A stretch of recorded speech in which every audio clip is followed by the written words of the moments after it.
Udah Bu, udah streaming live on YouTube, udah.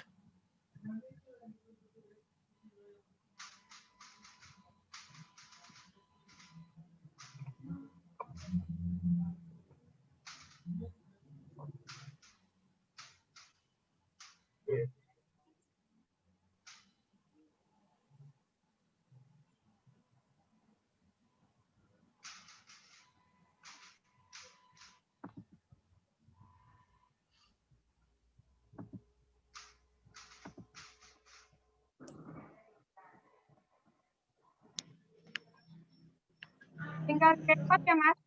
Yang record siapa ya? Stop saya kalau tidak muat ya. Yang record siapa ya?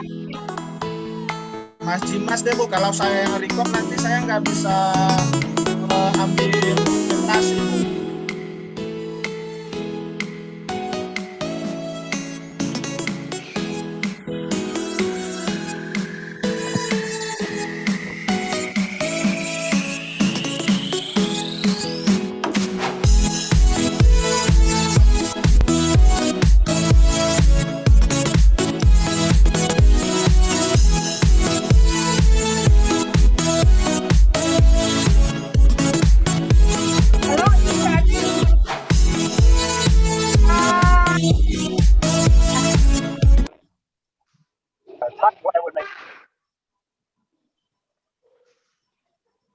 Yang saya jadikan co-host siapa aja ya?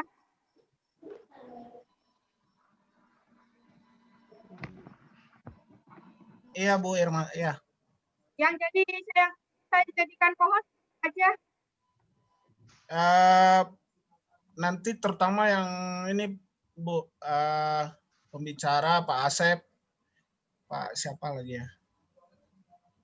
Nah ini saya YouTube-nya di laptop ini, jadi ke ini dia ke tiba-tiba ada gitu. Gimana? Tuh kan? Itu nggak apa-apa Bu, itu Ibu tutup aja di YouTube. Nanti ini aja akan tampil sendiri dia nanti Pak Bu. Enggak, YouTube-nya saya tutup. Ini iya, YouTube-nya saya tutup ya. Iya, YouTube yang link YouTube-nya ditutup aja, nanti di ini nggak apa-apa Bu. Nanti Oke akan, ya, udah ya. Iya udah, nanti akan udah tampil ya. sendiri. Oke. Oke, sip. Sekarang yang saya jadikan co-host siapa nih? Bentar Bu. Ini tinggal yang rekam ya? Yang rekam nggak ada ya? Yang rekam nggak ada Bu. Ibu, punten untuk rekam. Oh ini Mas Jimas. Dari nanti ngambil dari file live YouTube aja Bu. Oh gitu. Ya, nanti bisa di-download sama saya. Oh, saya bisa sih pakai laptop satunya. Oh, mau jadi dua laptop gitu, Bu. Tapi takut itu ya, internet Iya Bu, wifi-nya takut unstable. Iya. Wifi-nya takut down mempengaruhi yang ini enggak? Kalau memang wifi-nya kurang stabil, takutnya mempengaruhi Bu. Dari nanti otomatis akan terstop untuk yang YouTube. Tapi harus direkod ya, sayang ya. Ini Bu, untuk record tenang aja Bu, nanti ada dari YouTube, nanti bisa diinikan Bu. Dari mana? File yang ini sekarang kan live streaming otomatis di save ya Bu ya. Nanti saya download aja. Takutnya ketutup sama YouTube-nya nanti. Oh enggak Bu, sebelum di ini kan saya download setelah selesai ini. Nanti saya coba download. Oke, siapa dosen yang udah masuk ya? Saya mau jadikan co-host ini. Bentar ya Bu, kita cek dulu. Saha ya?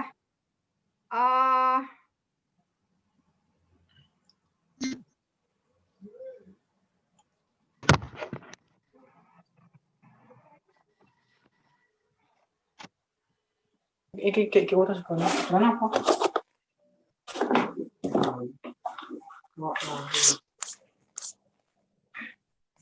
Coba ya, siapa yang udah masuk ya? Ini lagi kita list dulu Bu, lumayan banyak ini Bu. Ini lagi kita cek Bu.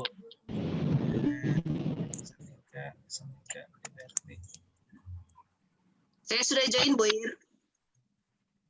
Bu Tuti. Oke. Pakai namanya ya?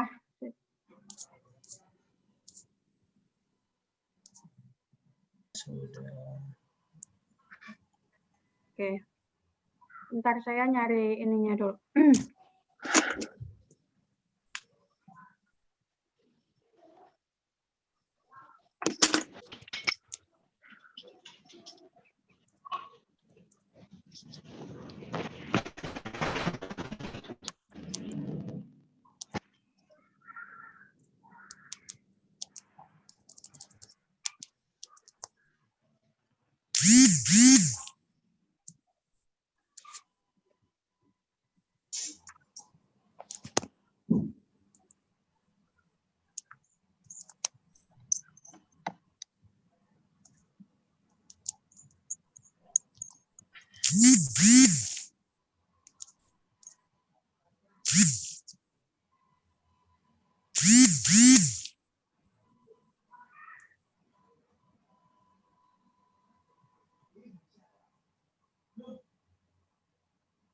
Saya baru pertama ini nih jadi megang host, megang ininya. ISC mana ISC?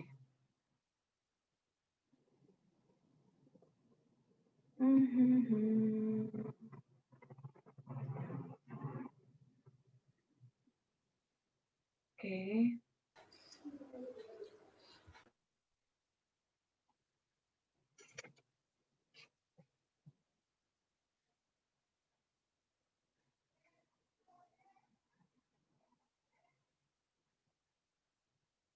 Assalamualaikum adik-adik. Waalaikumsalam warahmatullahi wabarakatuh. Salam Ibu. Sehat-sehat semuanya. Alhamdulillah baik Ibu. Alhamdulillah. Ya, udah kangen kampus nggak kamu?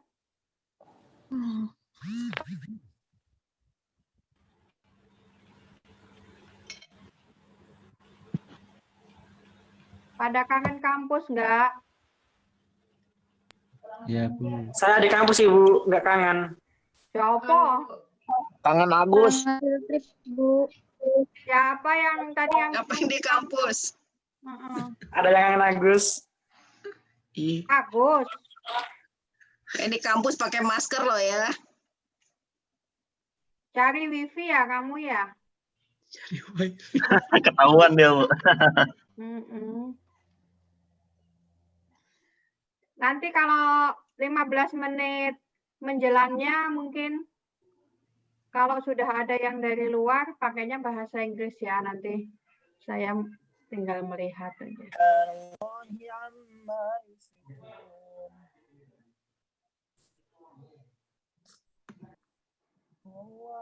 Ini banyak karena wajib ya?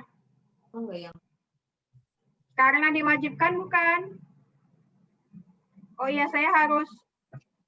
Mas Dimas, halo Mas Dimas. Iya, Bu. Mas Dimas boleh nggak dikirim ke saya lagi ya yang file buat ke YouTube tanpa ada tulisan ini Bu gitu ya, filenya linknya aja biar bisa saya kirim. Oh iya ya, saya kirim Bu. Oke.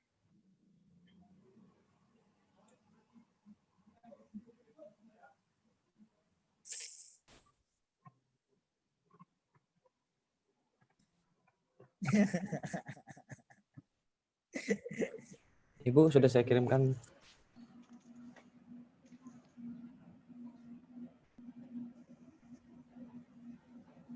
Selamat malam adik-adik. Untuk absen nanti, yang terutama untuk kuliah seminar, ya, untuk seminar kita akan sharing absennya nanti setengah jam sebelum acara berakhir ya. Jadi mohon nanti menunggu sampai selesai, ya. Kita akan share. Gitu.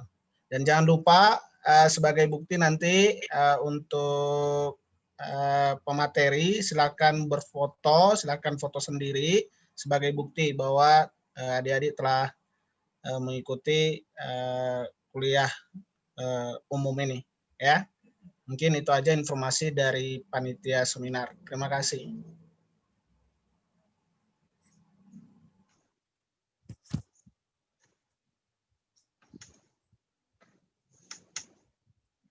Bapak Ibu dosen, siapa lagi yang udah masuk ya?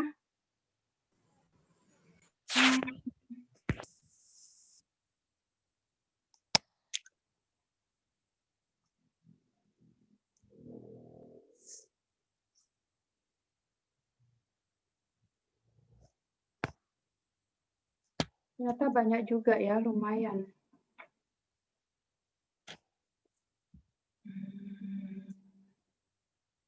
Oke, oke. Bro, Pak Asep udah belum ya? Belum ya. Oke. Pak Asep, halo. Halo. Ya, co-host ya Pak Asep udah ya. Oke. Bu Zakia udah ituin tuh. Terutama nanti saya harus ada prepare 3 ya. Pak Wakil Rektor, Bu Zaki. Pak WR diberikan akses untuk Host. bicara kan host ya. Ya. Oke, terus siapa? Presenter, moderator. Pak Cahyo sama invited speaker ya. Bisa berapa ya?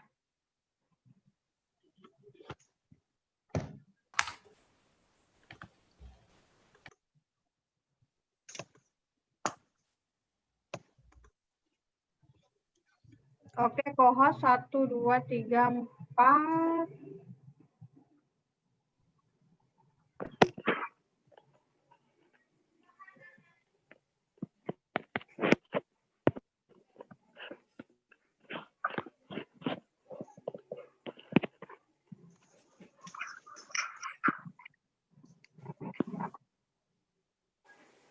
Oke, sip ya. Udah.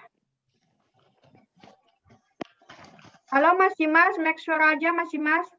Itu nanti Iya, Bu. YouTube-nya berarti dia di akun bukan yang webinar, di akun yang bukan webinar Di ya? akun yang di akun departemen, Bu. Berarti beda sama akun yang dulu ya? Ya, beda Bu dengan akun yang dulu yang webinar kemarin. Oke.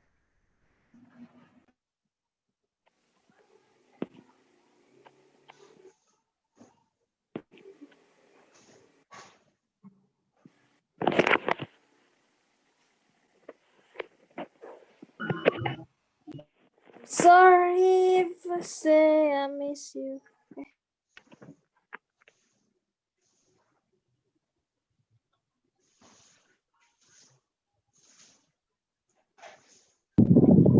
Mar.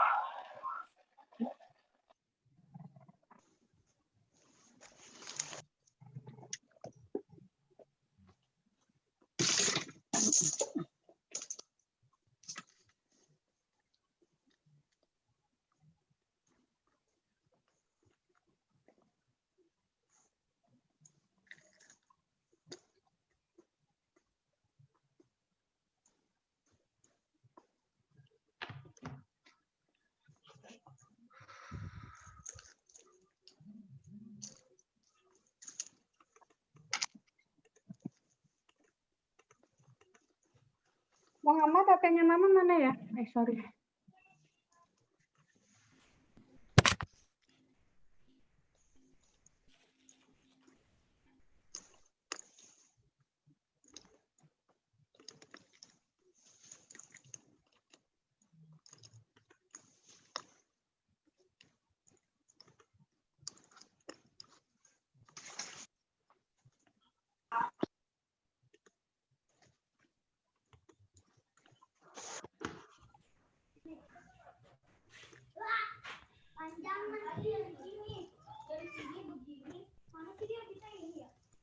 Mas Dimas bisa nulis di chat ya untuk yang link YouTube ya.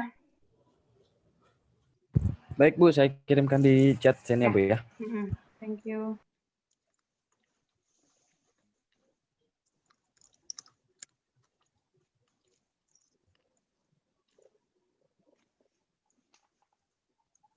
Musim WFH teh malam-malam pakai lipstick ya. Ampun deh. Aduh. Biar kelihatan. Asep udah pakai lipstick. Kenapa? Pakai baju bagus, pakai lipstik. Musim WFH ini tidak kenal siang, malam, tengah malam. Biar tidak ngantuk, Bu. Jadi tadi apa cuci muka. Cuci muka, make up, padahal mau nggak mandi ya. Masa Yang penting muka oke. habis dari luar kan, Bu? Keluar. Kalau habis dari luar kan harus Wajib protokol mandi. ya. Iya, protokol. Udah lipstiknya udah nggak kenal waktu nih. Kapan mau lipstikan? Malah kalau keluar nggak pakai lipstik kan pakai masker. Goreng bibirnya. Paling itu ya lip gloss. Iya.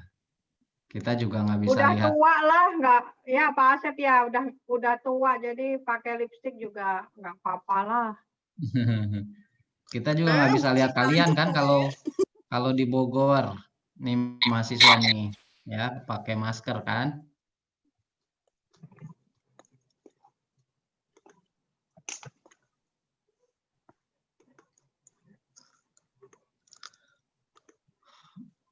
Pak Arman yang mau pakai ISC background di share aja di apa? Di chat. Biar yang tadi yang mau pakai apa background ya. Yang ambil foto Bu Tuti ya? Ya. Oke.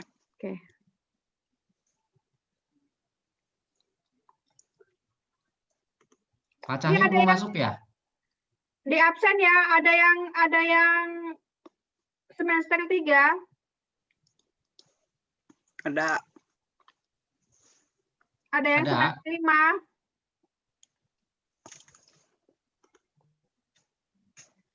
Raise hand coba. Ada yang semester 3? Kelihatan raise hand-nya.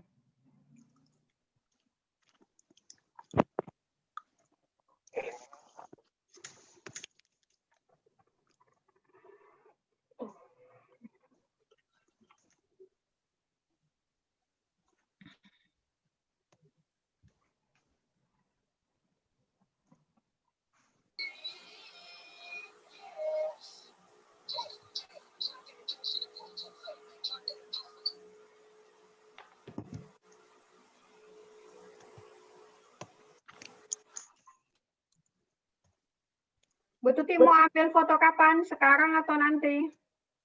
Oh, sekarang boleh. Sekarang tuh pada lagi buka video semua. Ayo buka videonya.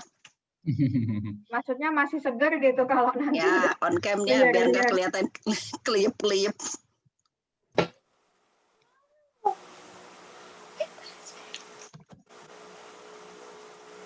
Ayo kita foto cantik.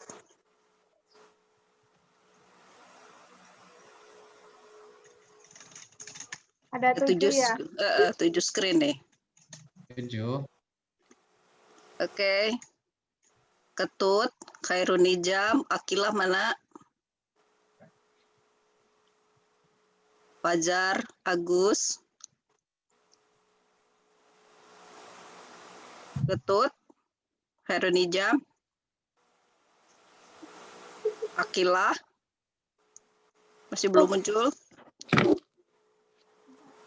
Ayo, udah selesai depan piringnya kan? Ya, saya take gambarnya nih. Akilah mana? Sekejap. Oke. 1, zoom. 1, 2, 3. Angling ya kalian itu ya sekarang pada gondrong, pada pipinya bengep-bengep ya, makan enak ya di rumah soalnya. Enak, Pak. Enak ya. Sejahtera, Pak. Sejahtera, syukurlah. Ini masa yang tidak screen akan kedua. terlupakan. Oke.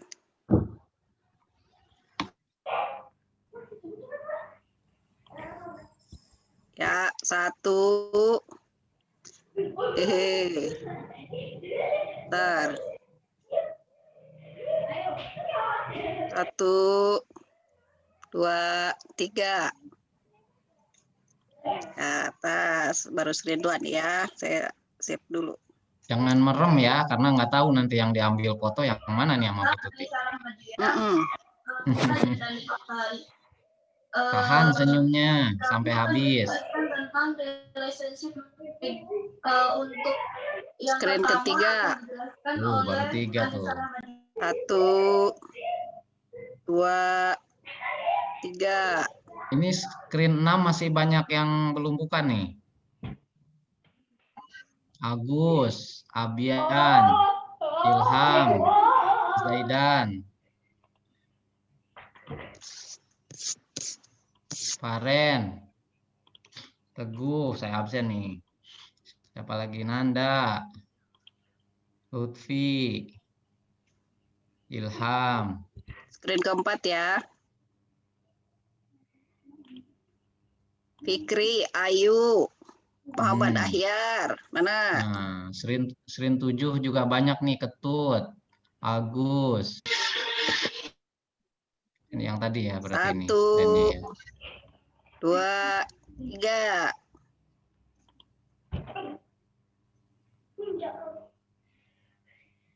3. Apa sih? Pak Cahyo belum masuk ya? Pak Cahyo?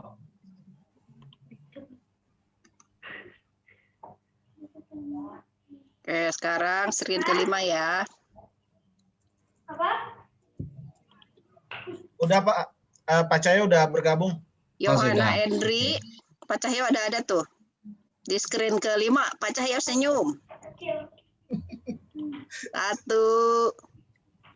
Zahra Maulida, Titin Fatima. Saya minta background dong, tolong dikirimin. Saya nggak ada backgroundnya. Siap Pak, saya kirim di chat Pak. Silakan yang mau pakai background. Titin Fatima mana? Rafli. Nggak ada gambarnya tuh. 1, 2, 3.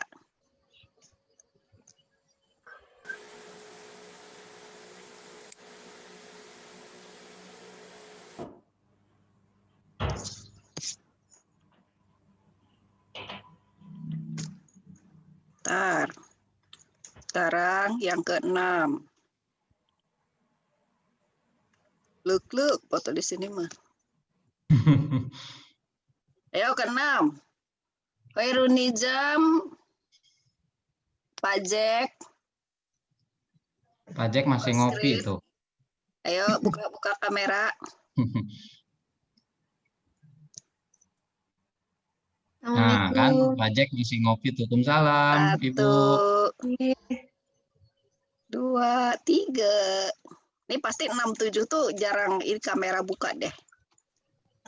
Masuk Ya. saya.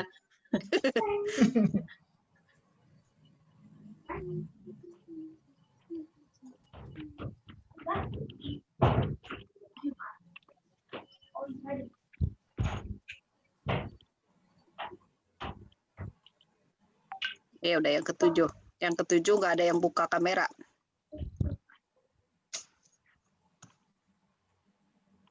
Oke, finish. Oke. Nanti tinggal ditambah ya.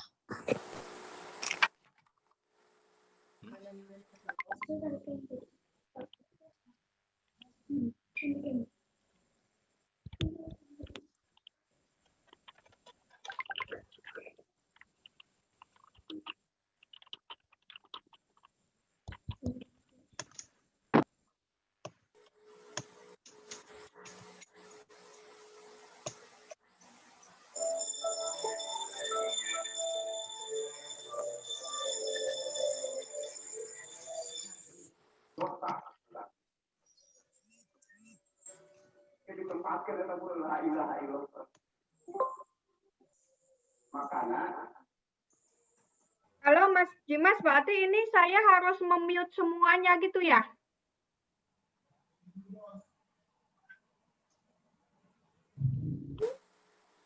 Kecuali yang co-host ya, Bu. Halo Mas Dimas. Halo Bu. Iya Bu, itu diklik di bagian partisipan, ada tanda 3 itu, yang checklist allow partisipan unmute itu dihilangkan checklistnya Bu. Di mana? Disemburin kali. Di partisipan, Bu. Partisipan yang titik 3 nanti hilangkan Nggak tanda ada. checklist. Nggak ada titik 3. Nggak ada ya, Bu? Partisipannya sudah Ada di diklik, Bu. bawah. Sudut kiri bawah. Mute all ya? Mute all. Kalau mute all Ada buat titik semua. 3, Bu. Sebelahnya ada udah. titik 3. Terus? Yang allow partisipan tuh jangan di checklist, Bu, yang allow partisipan to unmute themselves. Piye, bentar. Udah. Allow partisipan to unmute atau mute partisipan upon entry.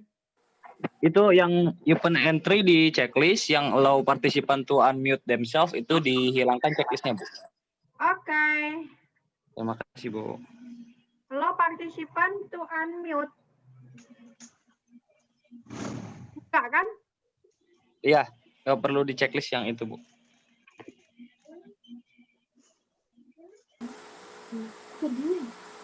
Ya, semuanya udah unmute ya?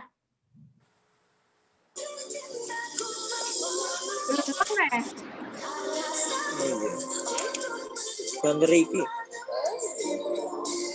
Pak Cahyo silakan disapa, Pak. Itu sudah ada, Pak, invited-nya. Oke.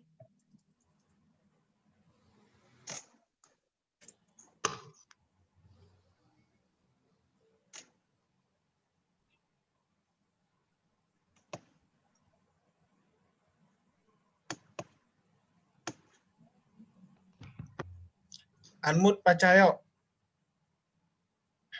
Halo.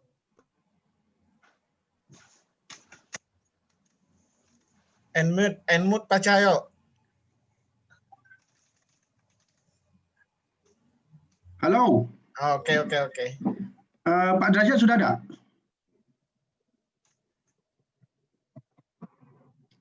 Hello, Jeremy, are you there?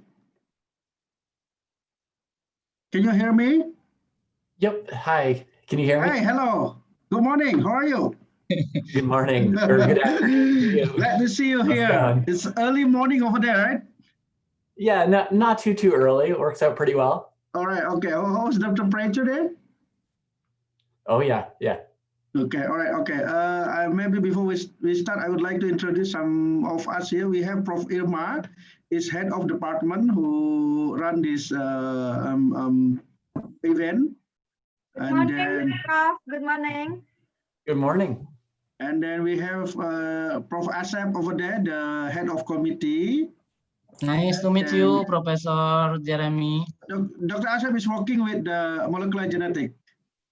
And then we have also Dr. Tuti, Dr. Maria Ulfa. Who else? Did I miss anyone here? Pak Rudi Afnan, Vice Dean. Okay, Dr. Rudi Afnan is a Vice Dean of our faculty. Hello, Professor. Thank you for your coming. Halo Pak Rudi. Pak Wakil Rektor sudah ada? Baru saja bergabung. Halo, good morning, Professor Jeremy. Terima kasih, Pak. How are you? Okay. Hello, Jeremy. The Vice Rector is with us already. So I think Dr. Derajat Martianto, Jeremy. So be glad to have you here. I think it just the time, we have 2 minutes left actually to wait the other participants. Currently, we have already 190 participants on the screen already. We have another 2 minutes before we start. Great. Yes. All right. Okay. 1 minute before we start. All right.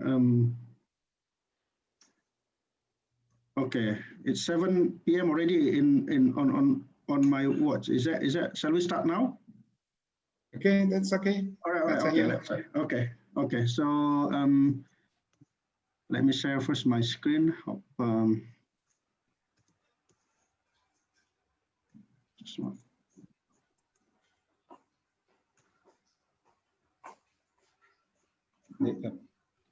Where to share? Okay, I got it. Okay, where is my?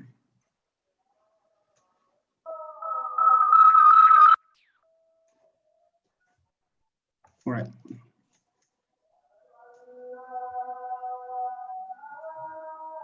All right, can everyone see my screen? My slide, sorry. Yes, sir. Okay, all right, okay. Assalamualaikum warahmatullahi wabarakatuh. Very good evening from Indonesia and very good morning for Dr. Jeremy in the States. I hope everyone is doing well today amid the uncertainty conditions in these regions and also all over the world. Welcome to International Student Conference 2020, Department of Animal Productions and Technology, Faculty of Animal Science, IPB University, under the theme of implementations of sustainable organic farming to support green animal productions for food security and human welfare. So what we have today is official opening ceremony for the program, which already actually started since this morning. However, due to the circumstances, we make the opening ceremony tonight. Yeah?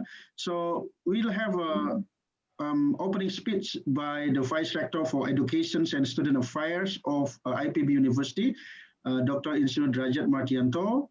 He's with us here.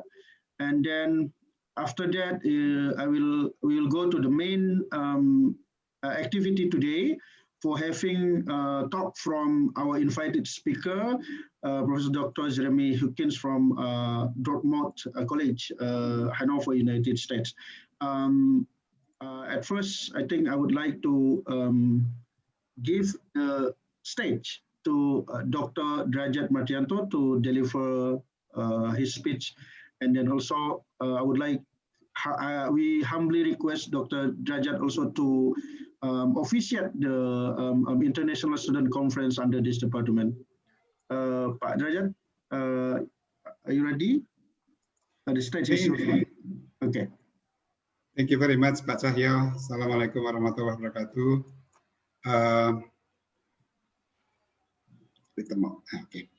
The Honorable Dean of Faculty of Animal Science, Professor Sumiati, and also the Head of the Department of Animal Production, Professor Irma Isnavia Arif, and of course, we are thanks to the distinguished speaker, Professor Jeremy Hawkins from the Dartmouth College, USA. We are so sorry to bother you in this very early morning, sir.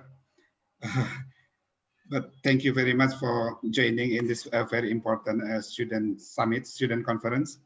And of course, to all of the committee and team, and also the faculty member of the Department of Animal Production and Technology. And sure, of course, very to all of the wonderful participants, which is, I think, more than 200, of course, yes, it's supposed to be. Very good evening to all of you, particularly in Indonesia, and again, very good morning to Dr. Jeremy, Professor Jeremy.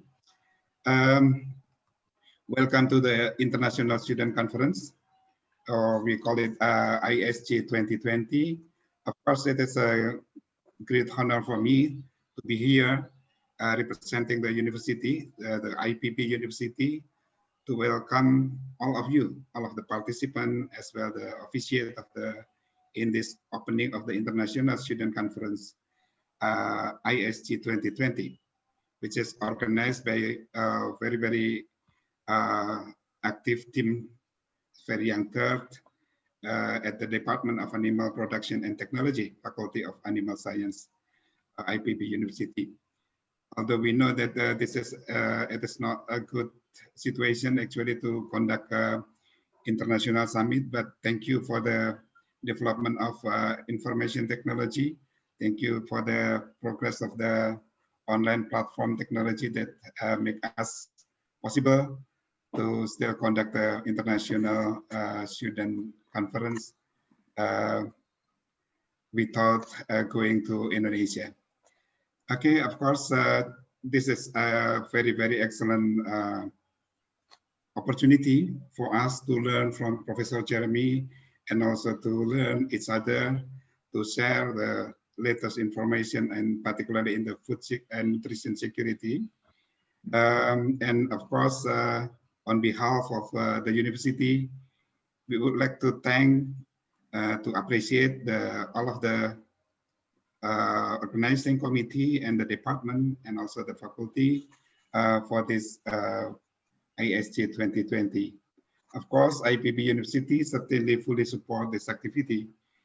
ISC 2020 is well aligned with the vision of the university to be excels at the global level. This ISC 2020 is considerably an excellent platform, of course, for the student to nurture their scientific and academic skill at global level, as well as grooming their millennium soft skill.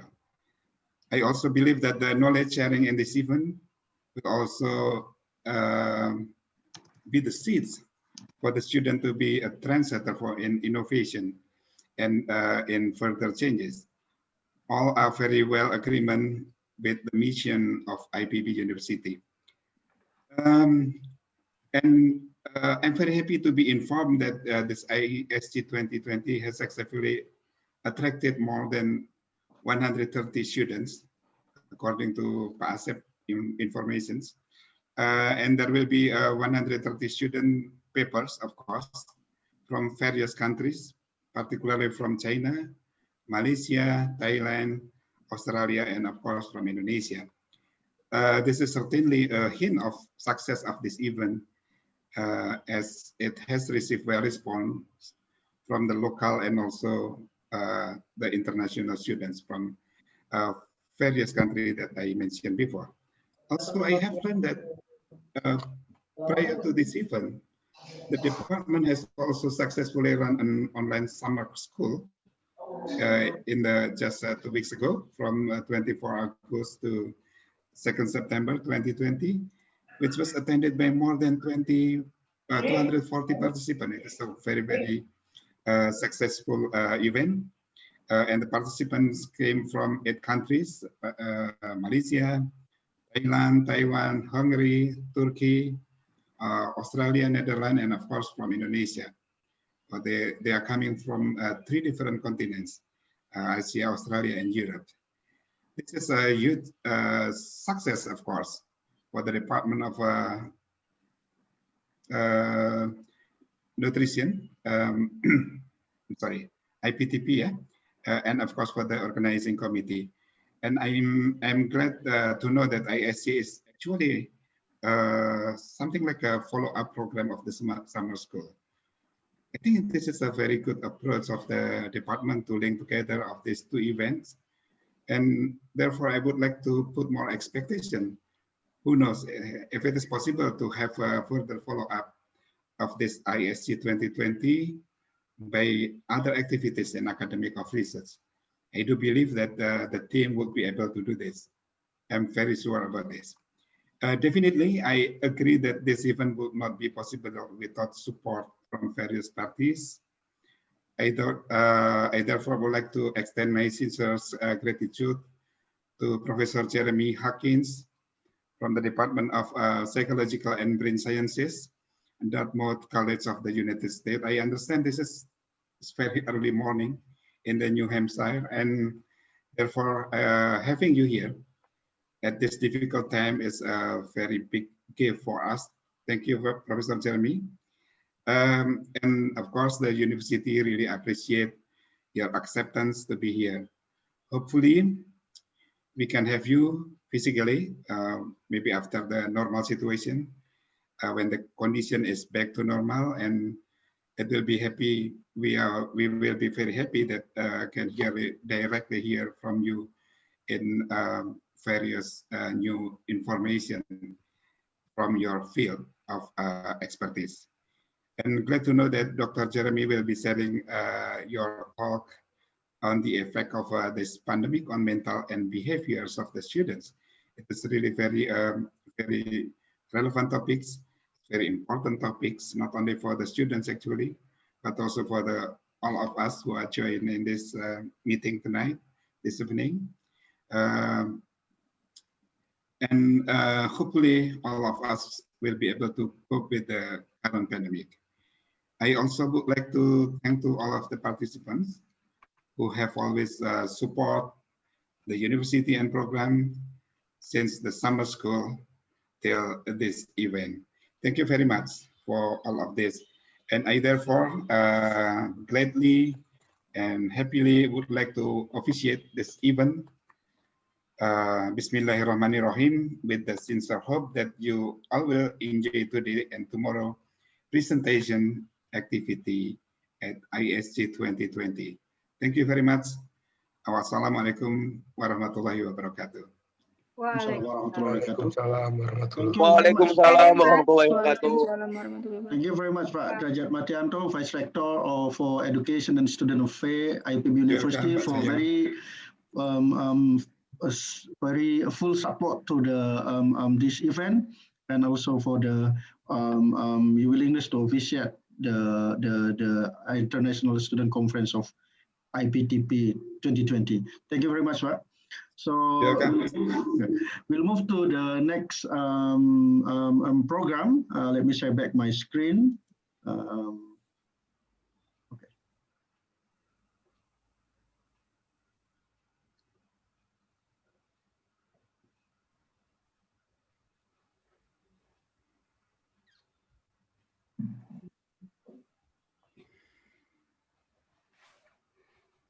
Can everyone see my screen in normal way? I'm not sure which one. No, sir. Okay. Just a moment. I'm trying to. Okay. Anyway, all right. We move to the next program for the talk of our invited speaker, Dr. Jeremy F. Hawkins. Jeremy, sorry, correct pronouncing your name. All right, he will talk on mental health and behavior during the COVID-19 pandemic. I think mostly can show the full screen here. Just a moment. Is it this one? This one? No, this one. All right, anyway, okay. So before he starts the talk, I would like to briefly introduce the speaker. Dr. Jeremy is from Department of Psychological and Brain Sciences from Dartmouth College, Geneva, United States. If you see the map here, I think, sorry. Is my slide full enough? Clearly, is clear enough in your on your screen? No, sir. No, yeah. Sorry. I'll stop first. Sorry. I think I made a mistake on the. Sorry. All right. Okay.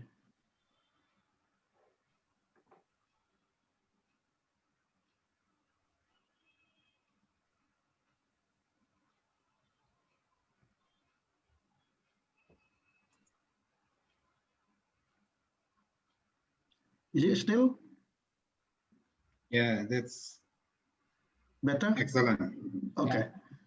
All right. Dr. Jeremy is from Department of Psychological and Brain Sciences in Dartmouth College, Hanover, United States. Is in the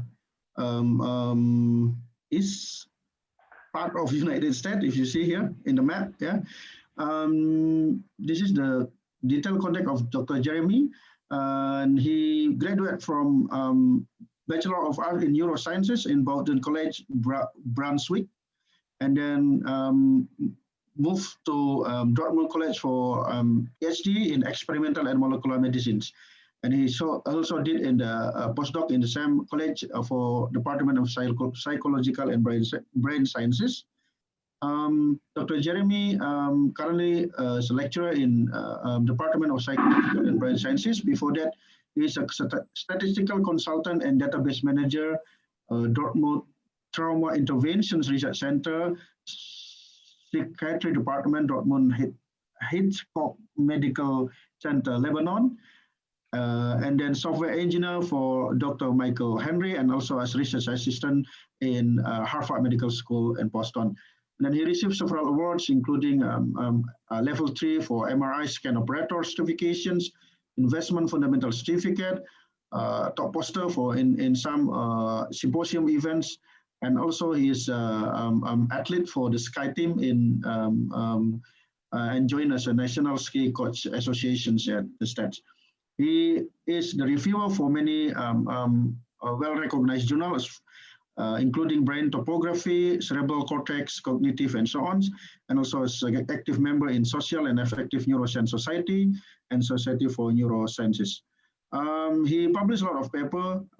This can be seen in the MS Index. Is quite productive. And then recently he published a very interesting paper in the effect of COVID pandemic on mental health and behavior on college students, which I believe that he will share some findings, related findings tonight, which is also related to, as mentioned by our Vice Rector also, it's relevant to the students in Indonesia and also in this Southeast Asian region and Asian region. And then also for, of course, all of us here to co-op the pandemic. So as recently, the Asia Pacific Policy Forum is really concerned about the mental health, particularly in Indonesia, regarding the pandemic. So I think the talk from Dr. Jeremy will be very related. So by this, I would like to welcome Dr. Jeremy to the screen. But before that, I would like to remind to all the participants to mute off your microphone. However, whenever you have a questions, Dr. Jeremy will give a Q&A sessions after he presents his talk, and then whoever would like to ask the questions, you can type your questions on the chat room, or you just give the information to let know the committee if you want to ask directly to Dr. Jeremy. All right. Okay, Jeremy, are you ready? So by this, I give the screen to you. Okay, let's go here.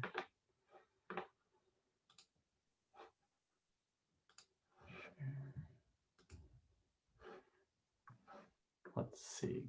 Can you see my slides there? Yes, clear. Okay, great. So first off, I'd like to say thank you for the invitation and warm welcome. This is absolutely fantastic and very honored for this opportunity. So today I would like to talk to you a little bit about mental health and behavior during the COVID-19 pandemic. Before I get started, I do want to acknowledge first the participants in our studies for their time and efforts. And then we have all of my collaborators listed here because all of the work I'm presenting is work that involved a lot of people.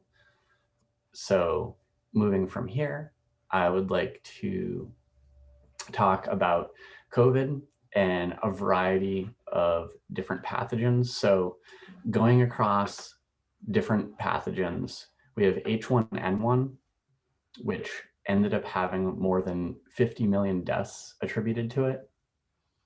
And that was in 1918 to 1920. Then more recently in 1957 to 1958, we have H2N2, which had roughly 1 million deaths attributed to it. And then in the last 20 years, we've had SARS and MERS, which had less than 1,000 deaths attributed to it. And then, as everyone knows, we have COVID-19, which unfortunately we're nearing close to 1 million global deaths. So we also have annual deaths from the common seasonal flu in the 12,000 to 61,000 range. Now, looking at mental health during previous epidemics, you can do studies either in cross-sectional manners or a longitudinal study, where a lot of these previous epidemics have really focused on just being a cross-sectional study. So there haven't been the resources or information to be able to do longitudinal studies in a lot of the previous epidemics. Also, mental health has been considered secondary to the pathogen. So, this makes sense. People are worried about their physical health and safety first, and then mental health comes as a secondary item to that. So the Spanish flu, which is one of the worst ones, so we talked about that being from 1918 to 1920. Now, it was called the Spanish flu, not because it originated in Spain, but Spain actually had freedom of information in their newspapers. So they were one of the first countries that reported it. Now, following the Spanish flu, first-time asylum admissions increased by more than 7 times. So we also see increased depression, anxiety, sleep disturbances, increases in suicide, mental distraction, dizziness, and difficulties coping at work. One of the things that we saw decreases in is birth rate.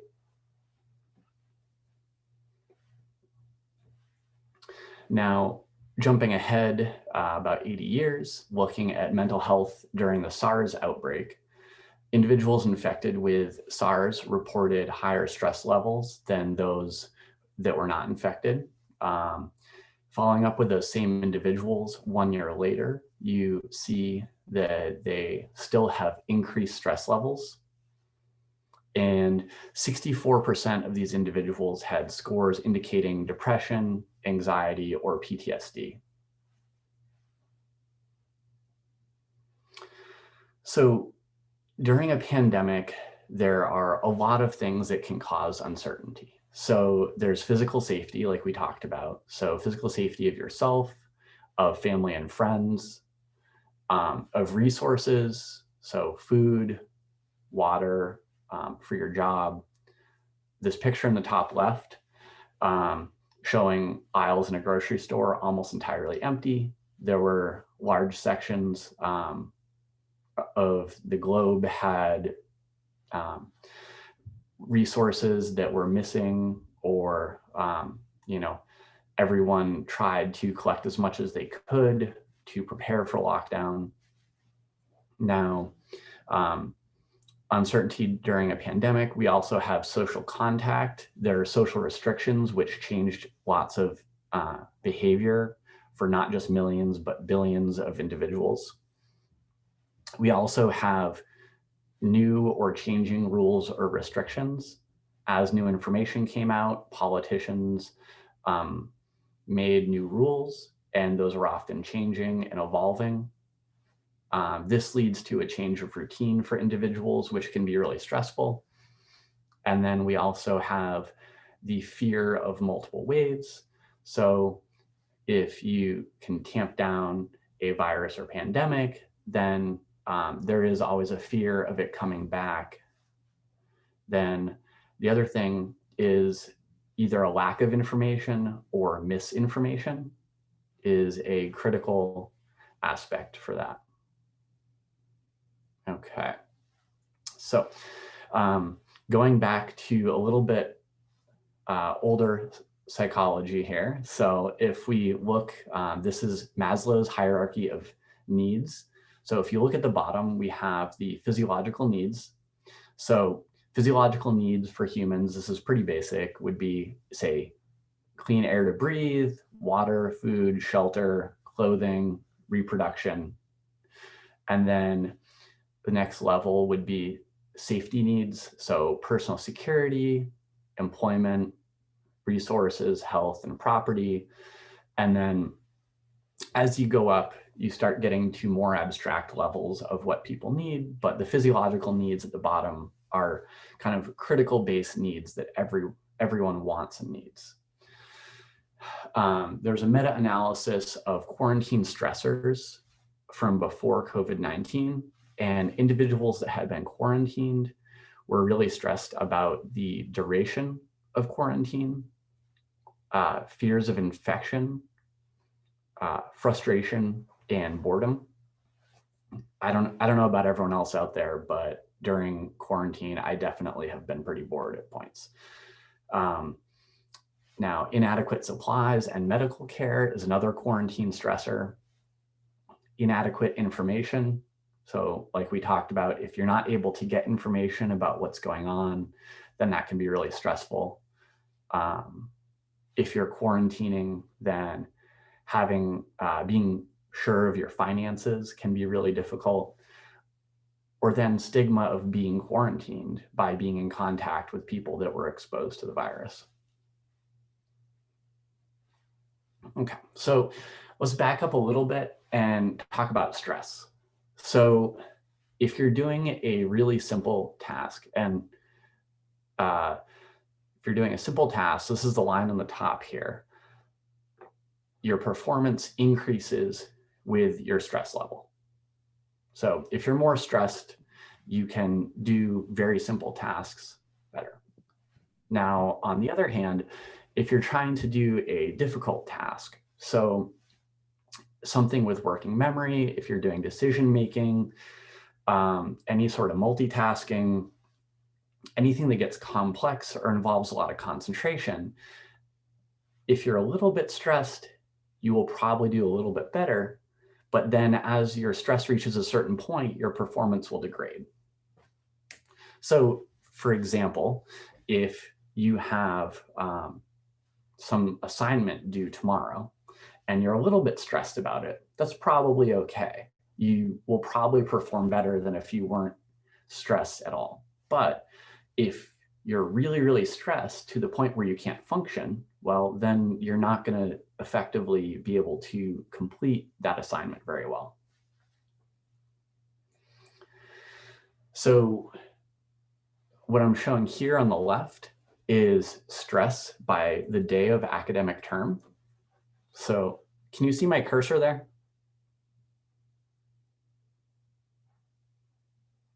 Yes, I can see it. We Okay. can see, yes. Great. So as you're going along with the day of the academic term, so this is in college students, we have our stress level increases through midterms and then decreases as you get to finals. So college students are typically most stressed in the middle of the term. Now, let's talk a little bit about what stress actually does to the body. So short term, it changes a lot of physiological things. So you have your heart beating harder, faster. Hello, sorry. Okay. Anyway, sorry, Jeremy. The other participant, please mute your microphone, please. Okay. All right. Please proceed, Jeremy. Sorry. No problem. So, so in short term things, stress can lead to feeling worried, nervous, but long term, you can get headaches and migraines. You can end up with mental health problems such as anxiety and depression. It can lead to heart problems, panic attacks, increased risk of type 2 diabetes.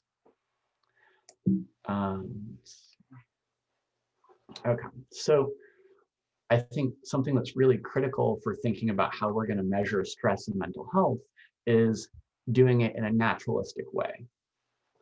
So doing it in a naturalistic way here, we're going to try and follow in a longitudinal study. So from here, what do many people have with them all the time? When people leave the house, you might bring your keys, you might bring your wallet, and I don't know, maybe your phone. So if you have your phone with you at all times, then one thing we can do with that is install an app on it. So what I did with collaborators from the Darknets lab is install the Student Life app on students' phones, and then we can actually start to see what students are doing throughout the day. So what we do here is the app runs in the background of the phone, and this does automatic continuous sensing. So it uses the accelerometers, microphone, the light sensor on the phone, and GPS and Bluetooth. And with this, we can infer how much someone's moving, how many steps they're taking, if they're engaged in conversation or not. Now, critically, we don't record what they're saying. We just infer if they're in conversation or not, and then that gets sent to our server. We have inferences about when they're sleeping, how much they're sleeping, and how much time they're spending at home. And then we also send them ecological momentary assessments, which is just a fancy term for sending them surveys directly to their phone while they are somewhere besides being in the psychology lab. So stepping back a little bit, we know humans are fundamentally social. So what we have here is odds ratios of survival looking at social relationships. And that gives you a 0.4% increase in odds of survival. Whereas this is a bigger effect size than even how much physical activity, your BMI, drug treatment for hypertension. So just by looking at if someone has good social support structures, you can see their odds of survival. Now, if we go to look at stress, if you go to Google and type in stress, you see a lot of images like this. So this is a lot of people trying to restrict themselves, kind of withdraw themselves from the general environment, block out the world. So from here, we might say, okay, we would imagine people with stress might withdraw a little bit from the world. So we have some data here from a colleague, Alex De Silva, that suggests that stress leads to less social interaction the subsequent day. So if you're more stressed, you end up with less social interaction the next day. So it's not entirely surprising. You also tend to move less and sleep less.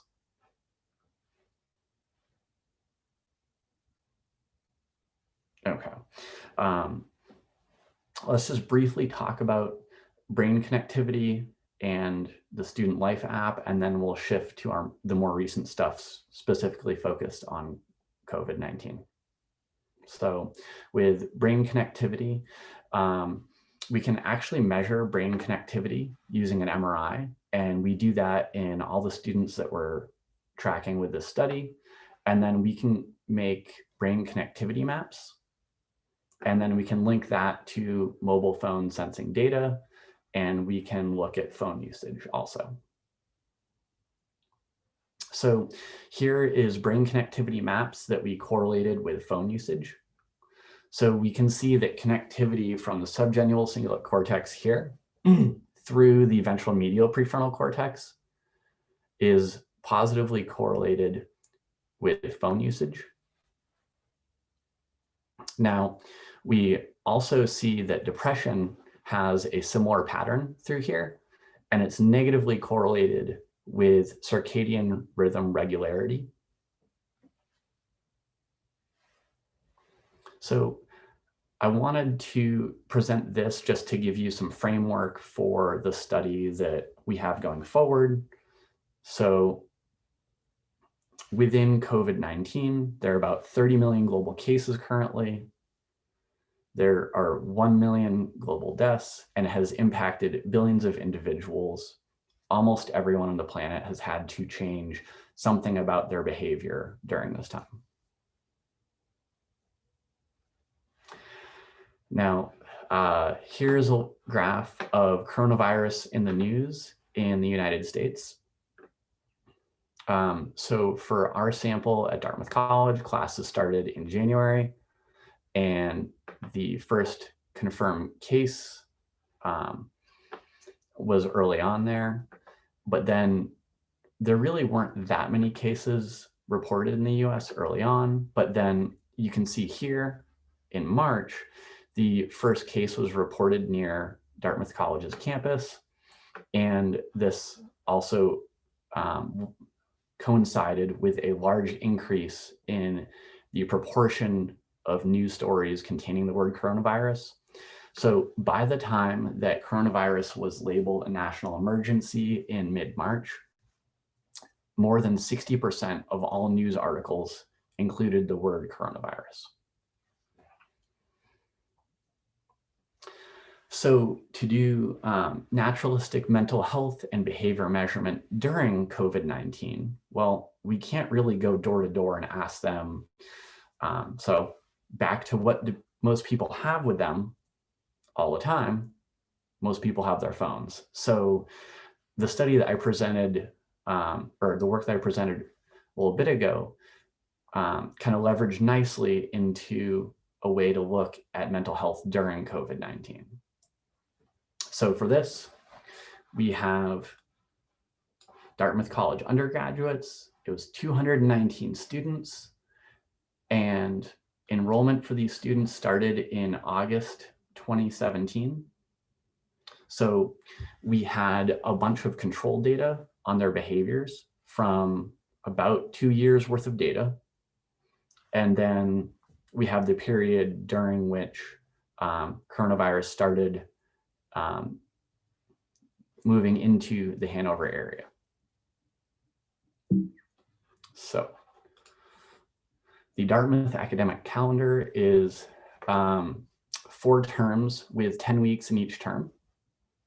So winter term is the one we're going to focus on here, and that's January to March. So here we have depression scores. So if you look at the red line here, typically depression increases a little bit during the middle of the term, and then once finals happen, students return back to baseline. Now, during the COVID-19 term labeled here, which is the winter term, we see depression was kind of moving along pretty similar to previous bits, but then once coronavirus hit, so around week 9, depression really started increasing quite a bit. We see a similar thing with anxiety here, where around week 9, week 10, you get this increase in anxiety. And then we see this with sedentary time. So sedentary time just being how much the person's phone is not moving. So for that, we don't see that until week 11. We think this is probably due to students leaving for home. So even though they're stressed and depressed and anxious, they still have to travel home, so they're not sedentary as much. Now, we wanted to try and see what behaviors would predict coronavirus in the news. So we took this chart of the proportion of coronavirus cases, or coronavirus being mentioned in the news, and then found features that would predict it, hopefully. So we wanted to include depression, anxiety, phone usage, sedentary time, sleep. You might imagine that people's sleep would be different if they're stressed or worrying about coronavirus. And then also how much they move around. So here's just a little trace of people moving around campus. So what we did was we took a linear model and we used all of these features from mobile sensing and from the surveys to try and predict COVID-19 in the news. And it turns out for all of these, we were able to do that. So they're just the statistics there from the paper, but the big point is that everything would be as you expect. Depression and anxiety increase as coronavirus news increased, phone usage increased, sedentary time increased, sleep, and then for distance traveled, that was not particularly different, but the number of locations visited was drastically decreased. So people were going to fewer locations. Now, there are a lot of other studies that have come out recently looking at mental health during COVID-19. So 40% of students in Indonesia had clinical levels of anxiety. More than 50% of students in Bangladesh that were surveyed had moderate to severe depression, and 43% had moderate to severe anxiety. Depending on which paper you're looking at, 25 to 50% of students in China had anxiety. Now, individuals that reported having social support, that was protective against anxiety. Now, on the other hand, if you knew someone directly that was infected with COVID-19, that predicted increased anxiety. And there was a meta-analysis showing 16 to 28% of the general population has symptoms of depression and anxiety. So here, if we look at mental health in the UK during the early phases of COVID-19, we can see, so these waves are from previous years. So waves 1 through 9 are the 9 years previous.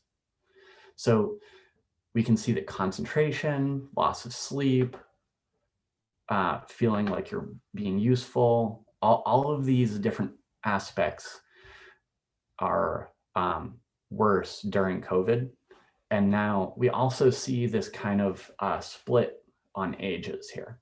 So individuals that were under 24 years old seem to have a larger increase in negative symptoms, whereas individuals 25 and over had worse symptoms, but the increase wasn't as large.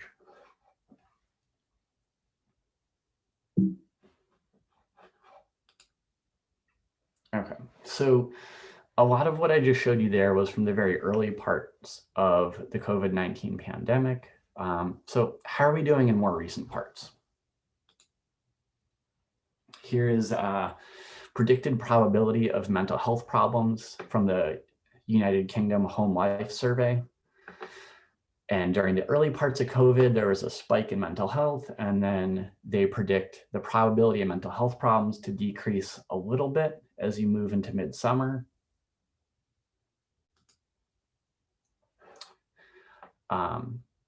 There are behavioral changes of Italian students during COVID-19 lockdown. So if you look here, the bottom block is how much time they spend walking each week. And then moderate physical activity is the middle block, and vigorous physical activity is the top block. Now, each of those decreased significantly during COVID.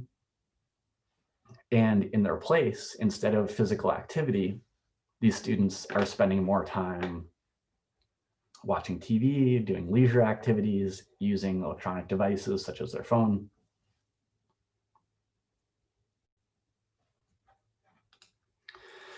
So back to our Dartmouth cohort. So this is preliminary data, so please don't distribute, but the red line again is our control group. So all the control terms, the blue line is winter, and then the green line is the spring term, which runs from March through June. And for this term, students were entirely remote. So they were at their home or somewhere else away from campus taking classes. And what we can see here is that they are spending a huge amount more time being sedentary than they would during a normal term. We see that phone usage was higher for the entire term. Now, I would like to kind of distinguish between types of phone usage a little bit. So if you are having a, say, video chat with someone, say Zoom or an actual phone call, and you're having real human interaction, that's very possibly beneficial. Whereas on the other hand, if you're just on social media scrolling all day, that's kind of been termed doom scrolling in the pop culture realm, but it really seems that going down that route of using social media and just scrolling and not having real human interaction is going to be less beneficial than, say, having a video call or even sending emails or chatting with someone. Okay, now here we have measures of self-reported sociality. So the control term, you see student sociality generally decreases until they get to finals, and then during break, it increases quite a bit. During the winter term, they had a similar trajectory, except for COVID-19 started, and then they were less social during those initial weeks. So that's the blue line. And then the green line for spring term, we can see sociality was greatly reduced. And then around week 7, a lot of states managed to ease their COVID-19 restrictions. So we see a little increase in sociality from there.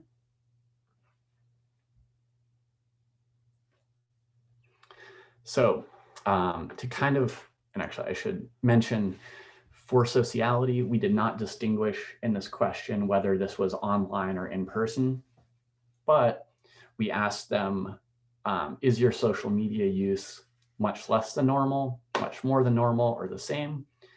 And it turns out we only had 3 people say that their social media usage was the same or less.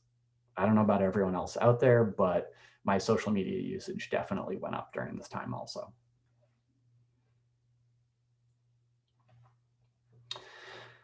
Another thing that's really important is social distancing. We know that that helps prevent the spread of COVID-19. So we wanted to see if students practice social distancing when they were asked to. So what we have here is a graph of co-located students. So this is students being near each other as measured by GPS or Bluetooth. Now, as we go along, you can see co-location decreases a little bit during midterms. So week 5 and 6 pops back up. And then when the first COVID-19 case was diagnosed near campus, co-location dropped precipitously. So college students did practice social distancing, so that's good. We're happy about that.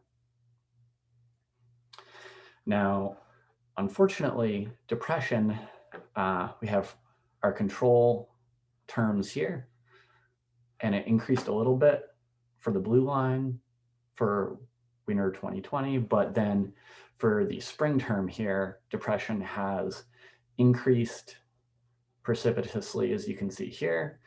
And then it started to decrease when COVID-19 restrictions were eased. But then this spike that you see here is around the time that George Floyd was killed, and that there was a lot of other kind of things in the media about social justice protests and police brutality and things like that in the United States. So we have this other increase in depression associated with that. Similar with anxiety, we see increased anxiety, slightly more than normal for most of the term.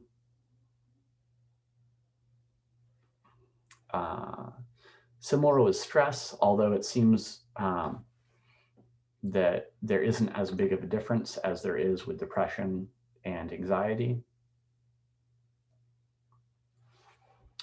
Now, this is data from the US Census. So this is across somewhere around 1,000 individuals across the United States.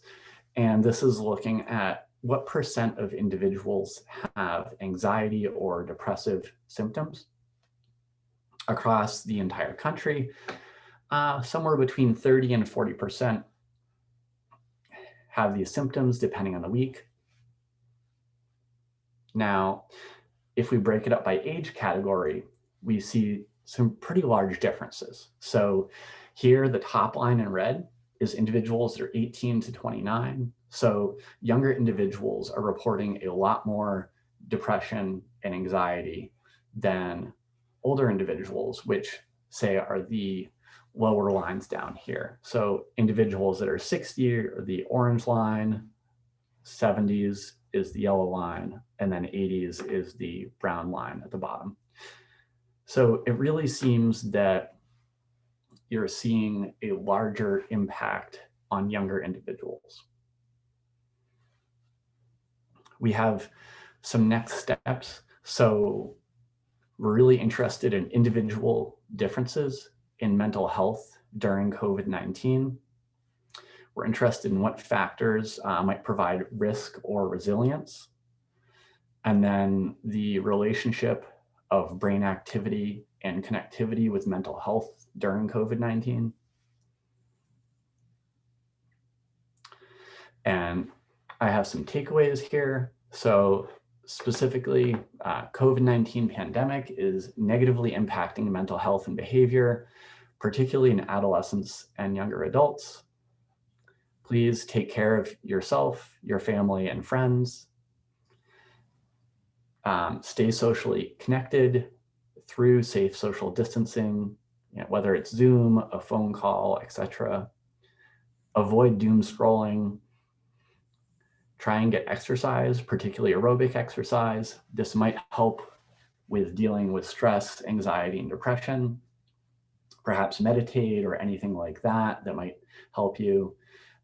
Sleep hygiene, try and get on a regular sleep schedule. That will help dealing with a lot of it. And then also, very importantly, if you need help, ask. Ask your friends, ask your family, school counselors, advisors, any mental health professionals. Just please do reach out.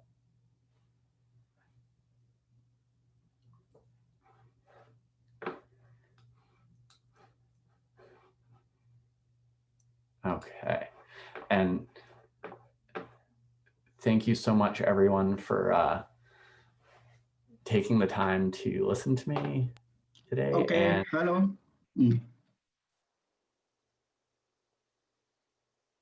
Hello, Jeremy. Hey.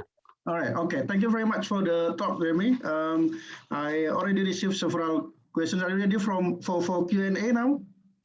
Yes, yes. All right, okay. Thank you very much. I would like to open the Q&A from the participants. For your information, Jeremy, we have approximately close to 300 participants now. Okay, most of them, I think, undergrad students. I would like to call the first participant to us, Gilang Faujan. Can you turn on your mic? Thank you, sir. All right, okay. Please go sir, ahead, Gilang. Okay, sir, I have a question. Good morning first. My name is Gilang from IPTP University. I have a question. First, I wanna ask about people who didn't aware about someone who had mental problem like stress, depression, etc. And these people that didn't aware about it, they just give advice that didn't help. I want to ask about your response, sir.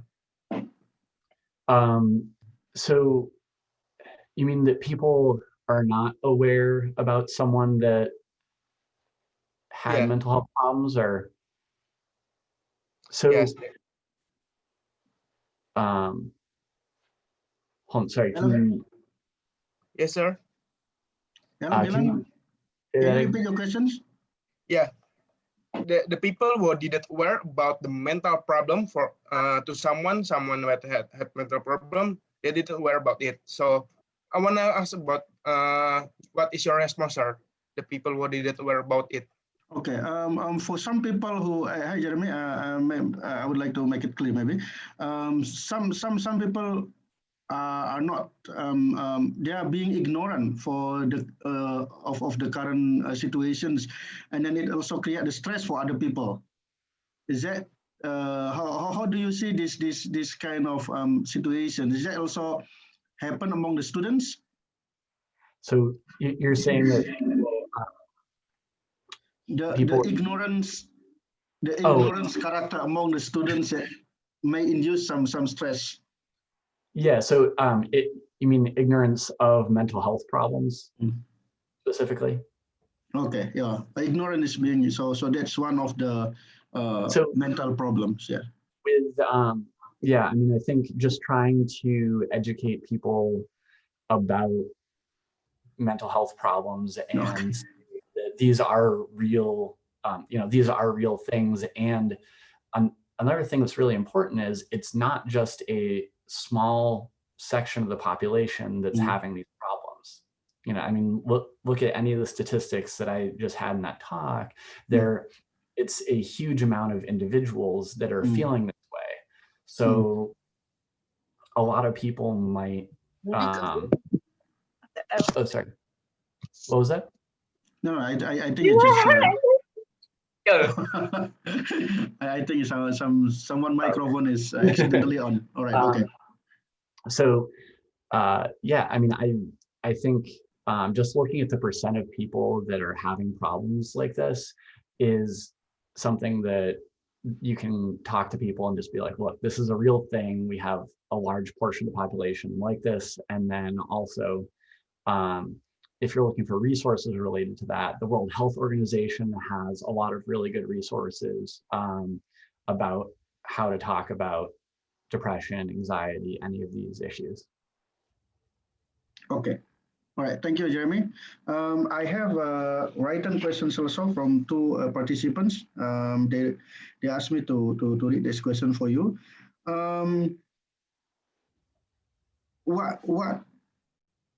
What kind of you saw the pattern of depressions during this pandemic, which is quite different with the normal pattern of depressions among the college students. What kind of depressions they have, or what kind of anxiety that they have? Is it because of depressions regarding uncertainty of the vaccines, or uncertainty during the drug for the disease itself, or other kind of depressions? You're asking what kind of depression? Yes. So, I mean, what they depress? What are they depressed okay, about? Yeah. Yeah. So, I mean, I think that that's a tricky question, and that's a great question, but that's one of the things that we are trying to look into more is what might be causing this. So we're really interested in whether it's stress from quarantine that might be causing this, whether it's maybe losing a job, maybe losing family members. There are a lot of different aspects that could be causing something like that. So we're adding a lot of surveys currently to try and figure out what things might be causing issues like that. So it's not necessarily related to the disease itself. You mean the depressions? I mean, yeah. Yeah, so I don't think that, I think there definitely is probably a link between COVID-19 and depression or other neurological issues in people that have had it. Okay. But within that, even though there are millions of cases of COVID-19 around the world, I think the number of people that have had their mental health negatively impacted is much, much higher. Okay, right. Thank you. And then I will move to next participant to us, Mikhail Susanto. Are you there? Hello. Hello. Please, Mikhail. Yes. So mostly what I got from your lecture is about mental and COVID-19 in the United States. And as we see in the United States, there are high COVID-19 cases. And then in this 2020, there will be your presidential elections. And this may give pressure. Yeah, this will give pressure okay. to society. So my question is, how do you view that in mental health point of view? Like, will it affect the mental health of American itself? Thank you. Well, yeah, great question. So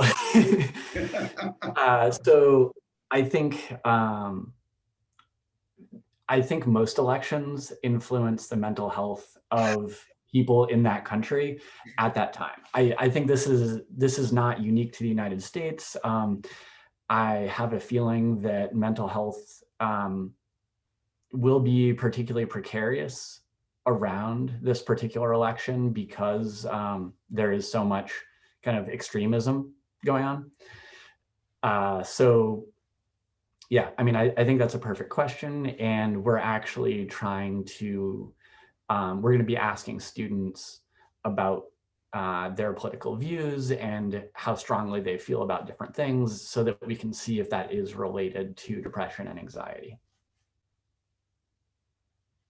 Okay, good. Okay, Mikhail? All right, okay. Thank you. Yeah, Thank you. Okay. I have another question, Jeremy. When we look at it into the data on the pattern of increasing of the stress or depressions during the COVID, do you think this pattern should be the same regardless the cultural background of the students? So I think it probably would vary a little bit depending on the timeline of COVID arriving. And then perhaps, I mean, yeah, so that the culture might matter some, but I have a feeling that there might be a lot of other factors depending on the timeline, the severity, how much COVID-19 was mentioned in the news at a given time. So I think there are a lot of other factors that might be a little bit larger than, say, the culture, but culture definitely would have an impact on it, yes. And then also related to that question is there any difference between the gender, male and female depression pattern, or are they the same?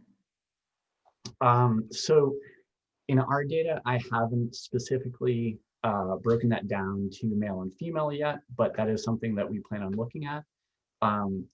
Several of the papers that I cited in my talk do mention, I believe particularly the papers focusing on China saw higher depression levels in females than males. Okay. But I don't know so much about the particular timeline or trajectory for those. Okay, all right. Thank you, Jeremy. I move to Andre Chike. Andre, are you there? You want to Yes, ask sir, I'm here. Okay. I'm here. Okay. I have a actually specific question. I was a COVID positive at one time, like end of the March, and I already free of COVID right now. But the weird thing is, you say people have anxiety when knowing about that. But the problem with me is I actually is ignorance back then when I'm positive, but right now when I already free, I have anxiety right now. Like I think about a lot of things COVID related, and I have some paranoid and sleep problem right now. My question is it actually normal that I have the anxiety right now, not when I'm already positive? Thank you. Well, first I want to say I'm very happy to see that you're physically recovered from COVID. That makes me very happy. Thank you. So then the next thing I'd say about that is that, so you said you had COVID back in March. Most people, really didn't know that much about COVID back in March. So I don't think you were the only person that was ignorant or not thinking about it particularly. I think that was a large portion of the population in a lot of places. And then as far as thinking about it now or having sleep problems or anxiety, that isn't entirely surprising, particularly some of the stuff that I mentioned earlier on in the talk related to SARS showed that people had anxiety and PTSD following being infected with SARS.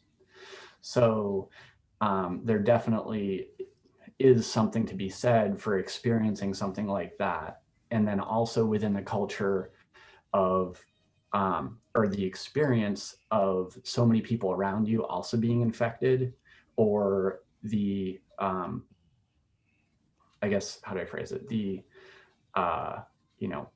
weird atmosphere of, everyone wearing masks and worrying and all of that is not going to help, or, you know, it makes it kind of feel weird and persistent for what you felt back in March, right?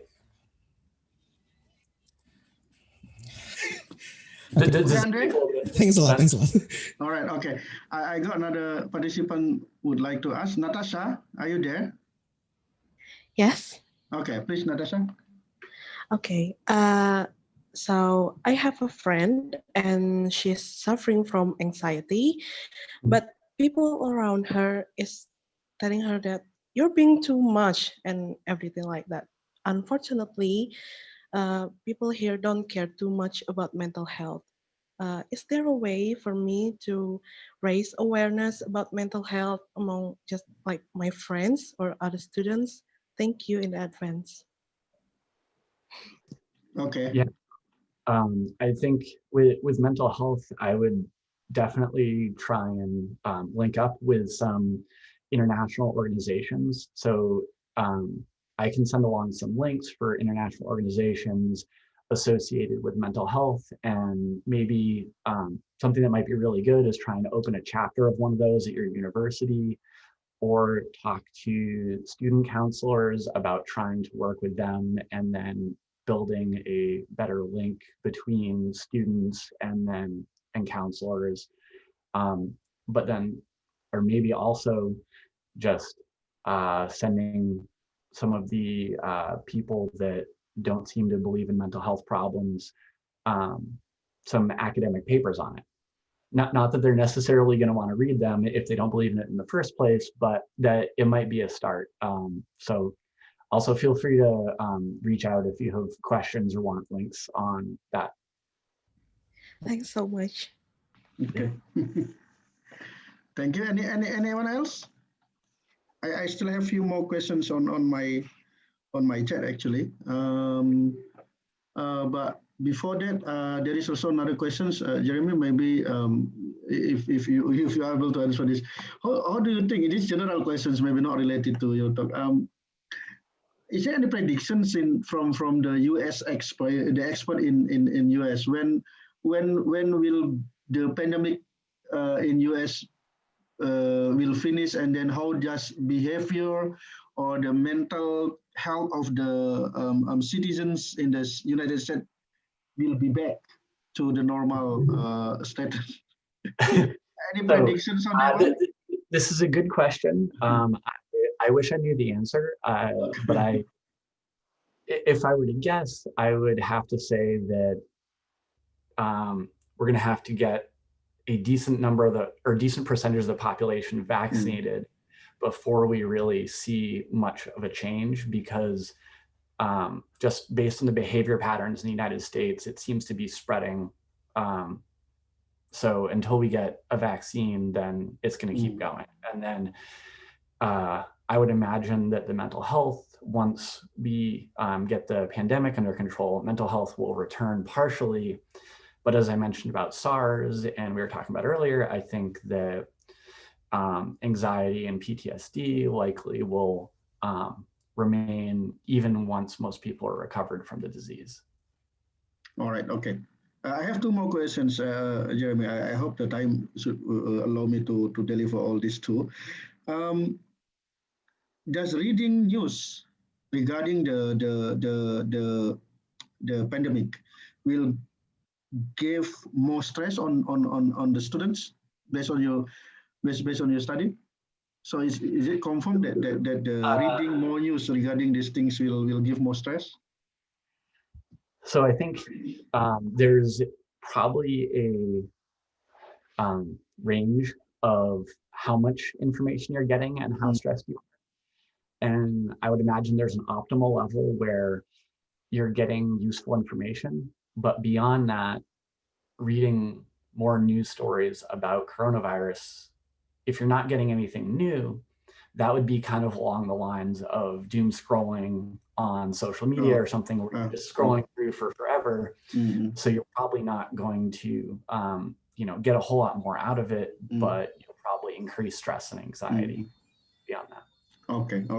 The last question is, maybe you have any suggestion for the university what kind of interventions from the university that should be given in order to reduce the stress or the anxiety of the student during this pandemic? Removing the final exam, maybe? I think trying to provide as many resources for students. So you can have mental health counseling.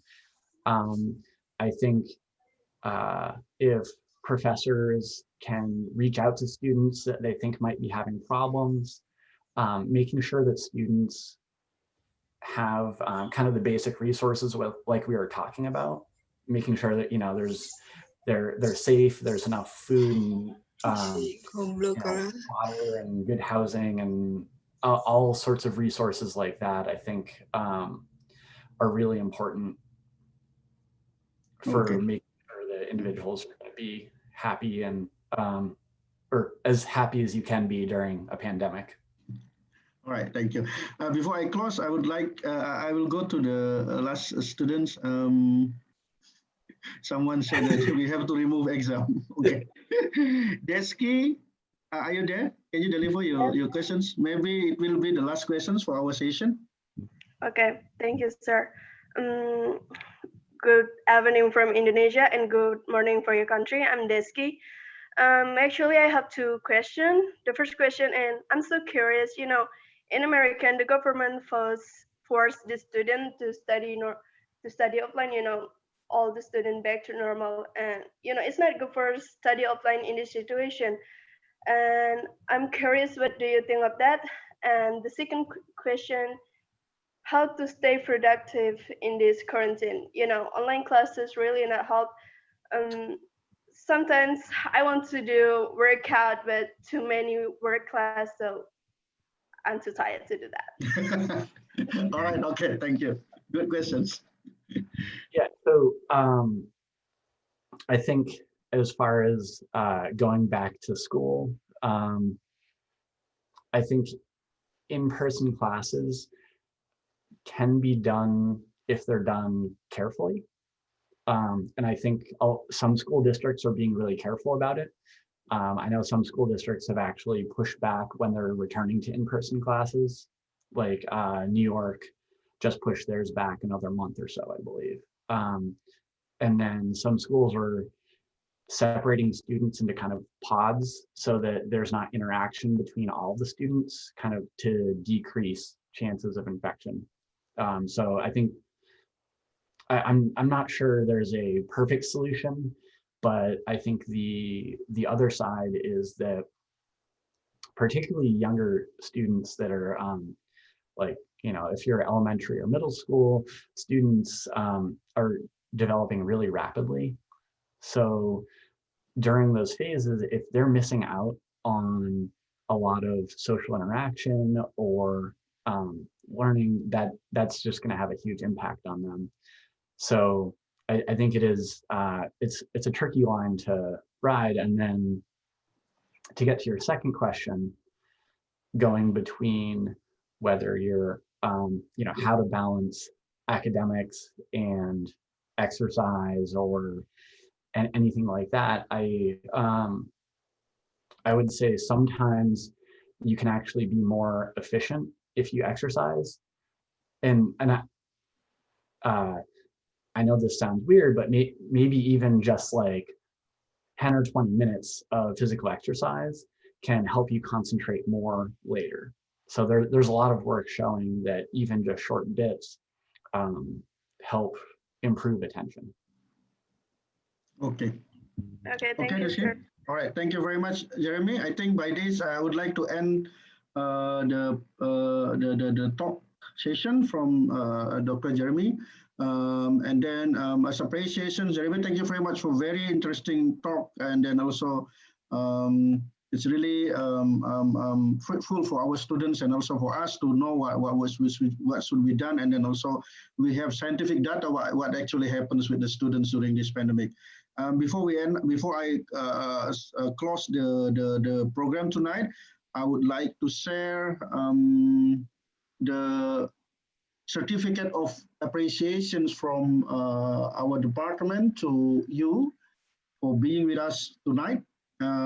This is certificate of appreciation. Can you see our? Oh. Okay, I will send you by email after this.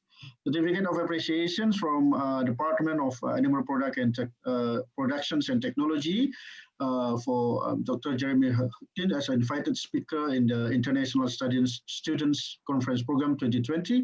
On behalf of the Faculty of Animal Science, the Dean, Professor Dr. Sumiati, and also the head of department, Professor Dr. Irma Isnavia Arif. So thank you very much. I know it's just a small token for you. I hope that after the normal condition, we can have a chance again to meet and having collaborative activities together in the future. Thank you very much again for being with us, Jeremy. Hopefully, yeah, this will not end our engagement, and we will have hopefully we'll have more engagement in the future. Great. Thank you so much for. Thank you, Jeremy. And then to all the participants, thank you very much for being with us tonight. And then we still have one more day left for the conference. So tomorrow session for the parallel session will start on 10 a.m. for the group of healthy food presentations. So we'll see you tomorrow morning. And then again, thank you very much for being with us tonight.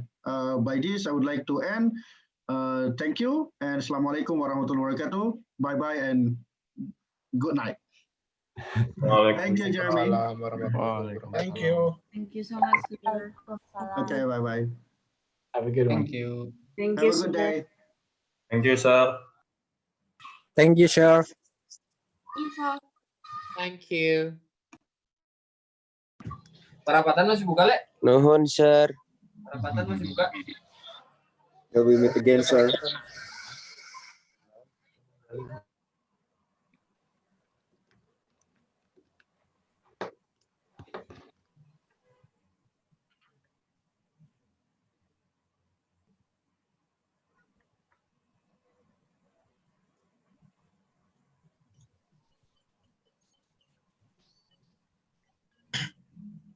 Bu Irma, Bu Tuti, Mas Asep, izin Makasih, Bu. keluar nggih. Makasih. Ya. Sukses terus. Nggih. Oke. Assalamualaikum. Waalaikumsalam. Besok ya, Bu, jam 10. Nggih, ya. Ya. Bu.